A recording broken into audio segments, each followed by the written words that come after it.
দর্শক, দরজায় করা যাচ্ছে ত্রয়োদশ জাতীয় সংসদ নির্বাচনের মাহেন্দ্রক্ষণ। আর একদিন পরেই ভোট গ্রহণ শুরু হবে। ভোট গ্রহণের এই বছর ভোট দেওয়ার জন্য জনগণ উন্মুখ হয়ে রয়েছে। তবে ভোট কেমন হবে, তারা ঠিক মতন ভোট দিতে পারবে কিনা, যেহেতু বিগত দিনের ভোটের ইতিহাস তেমন সুখকর নয়, অনেকেই ভোট দিতে পারেনি। তবে এই সরকারের আমলে যে অন্তর্বর্তী সরকার রয়েছেন, তারা সুষ্ঠু একটি নির্বাচন আয়োজন করছেন এবং জনগণ ভোট দিতে পারবে কিনা এবং ভোট কেন্দ্রে কোনো সহিংসতা হবে কিনা, সেই বিষয়গুলো নিয়ে জনগণের ভিতরে একটি উৎকণ্ঠা রয়েছে।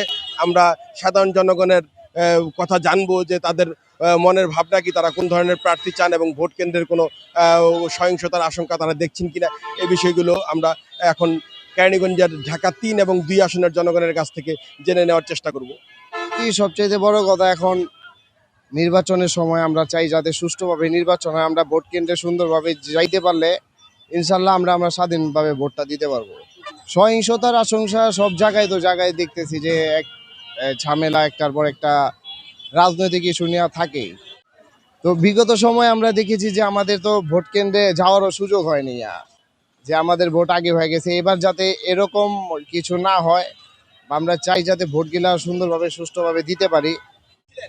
ভোট তো কয়েক বছরই তো মনে করেন যে ঠিকমতো দিতে পারি নাই। ভোট কেন্দ্রে গেছি, অনেক সময় যা দেখা যাচ্ছে যে ভোট হয়ে গেছে, এই সিস্টেম হয়ে গেছে আর কি। ইনশাল্লাহ আশা করি এবার সুষ্ঠু নির্বাচন হবে। আশা তো করা যাচ্ছে, কারণ আইন শৃঙ্খলা বাহিনী যতটা তৎপরতা দেখতেছি, ইনশাল্লাহ আশা করা যায় ভালো কিছুই আমাদের জন্য আসতেছে সামনে। সবাই উৎসবমুখর পরিবেশে ভোট কেন্দ্রে যাবে এবং ভোট দেবে। সুষ্ঠু এবং নিরাপদভাবে ভোট দিতে চাই আমরা।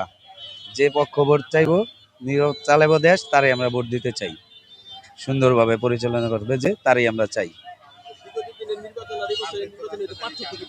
অনেকটাই পার্থক্য দেখছি। এবছর নির্বাচনের জোর জুলুমটা আমরা কম দেখতে পারতেছি। নির্বাচনটা সুষ্ঠুভাবে আশা করি এটাই আমরা দেখতেছি। না, ভোট কেন্দ্রে গোলযোগের আশঙ্কা নাই। অবশ্য বর্তমানে পরিস্থিতি নিয়ন্ত্রণে আছে, ভালো আছে, সুষ্ঠু আছে, দেখতেছি। আশা করি ভালো হবে। প্রশাসনের ভূমিকা আমরা সন্তুষ্ট, যেভাবে চলতেছে এভাবে আমরা খুবই সন্তুষ্ট। এভাবে থাকলে পরিস্থিতি নিয়ন্ত্রণে থাকবে, আশা করি ভালো থাকবে। ওই সময় ছিল একটা দলীয় সরকারের অধীনে নির্বাচন, এখন হলো একটা নির্দলীয় নিরপেক্ষ ইন্টারিম গভর্নমেন্টের আমলে একটা নির্বাচন। যে নির্বাচনটা অবশ্যই সুস্থ এবং সুন্দর করার, নির্দলীয় নিরপেক্ষ করার দায়িত্বে সরকার নাই। যেটা নির্বাচন কমিশনের অধীনে এই নির্বাচন হচ্ছে। আশা করি চাপমুক্ত, প্রেশারমুক্ত একটা নির্বাচন হবে ইনশাআল্লাহ। বিভিন্ন জায়গায় বিভিন্ন সমস্যা তৈরি হচ্ছে, নিরপেক্ষ প্রশাসন এখনো নয়, যতটুকু আমার অভিজ্ঞতার আলোকে আমি বলতে পারি। প্রশাসনের কাছে আশা করব, কারণ এখন কোনো দলীয় চাপ নাই প্রশাসনের উপরে। যদি দলীয় চাপ থাকতো, ওই সময় প্রশাসন যখন এদিক সেদিক করতো, তখন আমরা নিজেরা একটা করতে পারতাম, বুঝ পরামর্শ করতে পারতাম যে একটা প্রেশার ক্রিয়েট হচ্ছে।